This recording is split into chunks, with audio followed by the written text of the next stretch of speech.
আর এরকম জাহান্নাম সামনের দিকে আগায় আসবে, জাহান্নাম ছোটাছুটি করবে আর এরকম বিকট আওয়াজ করবে। আল্লাহ পাক রব্বুল আলামিন তখন ফেরেশতাদেরকে বলবে, এই জাহান্নামকে 70,000 শিকল দ্বারা বেঁধে ফেলো। তখন জাহান্নামের ওই দায়িত্ব ফেরেশতারা 70,000 শিকল দিয়ে জাহান্নামকে দূরে রাখবে।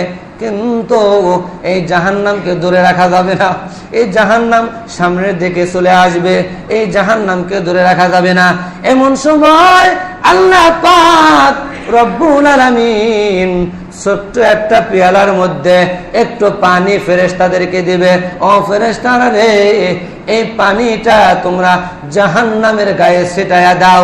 ওই পানিটা যখন ফেরেশতারা জাহান্নামের গায়ে ছিটায়া দিবে, তখন সাথে সাথে জাহান্নাম পিছনের দিকে চলে যাবে। বলেন সুবহানাল্লাহ। জাহান্নাম থেমে যাবে, পিছনের দিকে যাবে।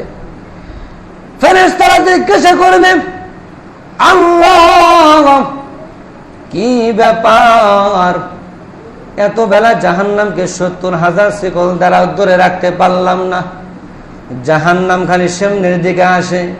আল্লাহ কি এমন একটু পানি আপনি ছিটা দিলেন যার কারণে জাহান্নাম পিছিয়ে গেল? এটা কিসের পানি? এটা কি আবে হায়াতের পানি নাকি জমজমের পানি?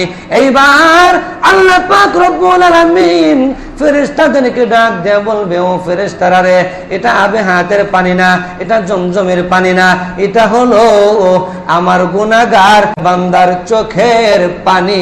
জোরে বলেন।